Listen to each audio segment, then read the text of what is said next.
Fellow Albertans, we are facing an emergency that requires immediate action to save lives and to prevent an ongoing crisis in our healthcare system. After 19 months of COVID-19, we are all exhausted by the way this disease has upended our lives. We all wish we could simply turn the page and leave COVID in the past. But this disease is an invisible and ever-changing foe, and we have no choice but to face the grave threat of this fourth wave head-on. That is why today the government has declared a state of public health emergency. 2 weeks ago, we presented modeling on the direction of this wave. The high-end scenario of that model projected over 300 intensive care admissions by the end of this month. But recent trends show that we are exceeding that high-end projection and that we may run out of staffed intensive care beds within the next 10 days. How bad this situation becomes and how long it lasts is now up to each and every one of us. To prevent an ongoing crisis, we must do three things urgently. First, we must maximize our healthcare capacity. Secondly, reduce transmission of the virus by reducing interaction with other people. And thirdly, we have to get as many people as possible vaccinated. On healthcare capacity, our frontline workers are doing incredibly heroic work. After 19 months of COVID, many of them are completely exhausted, and understandably. Alberta Health Services is doing everything possible to staff more beds for the growing number of COVID patients. Dr. Verna Yu will have more to say about that in a moment, but there are still real limits. Let me put this in context for you. Even with the biggest per capita healthcare budget in Canada, Alberta hospitals normally, outside of a COVID year, have a total of 173 staffed intensive care beds, and we usually operate at about 85% of capacity. But as of today, we have 269 ICU patients. We've made the difficult decision to postpone thousands of surgeries and other procedures to free up staff and resources for COVID patients. And we're sparing no expense to expand capacity. But unless we slow transmission, particularly amongst unvaccinated Albertans, we simply will not be able to provide adequate care to everyone who gets sick based on current trends. Which brings me to the second urgent priority, which is increasing vaccination rates. This is a crisis of the unvaccinated. 90% of our intensive care patients are unvaccinated, and if you are between the ages of 20 and 50, you are 50 to 60 times more likely to be hospitalized with COVID than if you are vaccinated.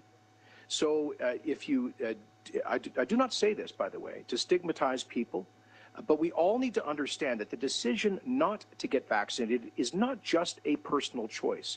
It has real consequences for our whole society and for the ability of our hospitals to cope. COVID is hitting Alberta harder than anywhere in Canada because we have the lowest rate of vaccination in Canada.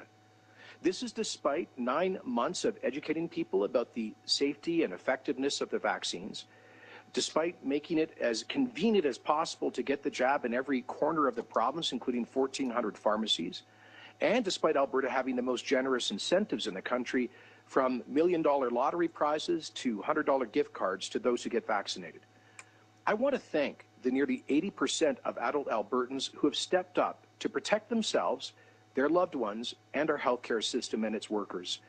But it has now become clear that to save lives and prevent business closures, we must go further in encouraging vaccination and reducing the chance of infection for those who are unprotected. That is why the government has reluctantly decided to adopt the restriction exemption program, a proof of vaccination program for participation in certain discretionary activities that have a higher risk of viral transmission. No one will be compelled to get vaccinated against their wishes, and a negative test option will be offered as an alternative. But with unvaccinated patients overwhelming our hospitals, this is now the only responsible choice that we have. I had earlier committed not to introduce proof of vaccination because of concerns I had around privacy rights.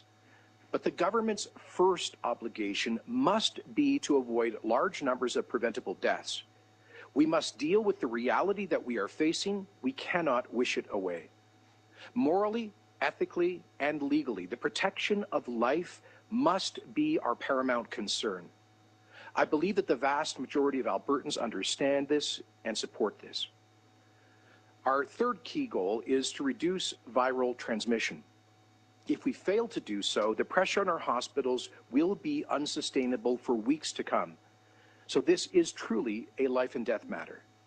That is why the government has authorized a series of new public health measures, such as capacity limits, limits on indoor socializing, requiring people to work from home whenever possible, physical distancing, and more that will be detailed by the Minister of Health in a moment.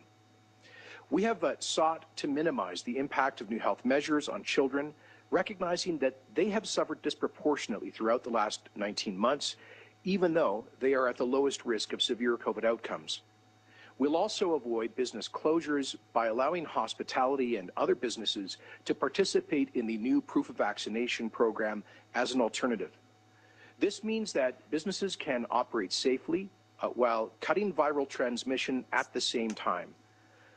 I know that we had all hoped this summer that we could put COVID behind us once and for all. That was certainly my hope, and I said so very clearly. Based on our analysis of other jurisdictions around the world with similar rates of vaccination, we believed that we could prudently move away from addressing COVID as a pandemic and towards an endemic. It is now clear that we were wrong, and for that, I apologize. Jurisdictions all around the world have been learning how to deal with this ever-changing threat to human life. Often that has been a process of trial and error. I know that we all want certainty and predictability during these difficult times. But one thing we've learned about COVID is that it simply is not predictable.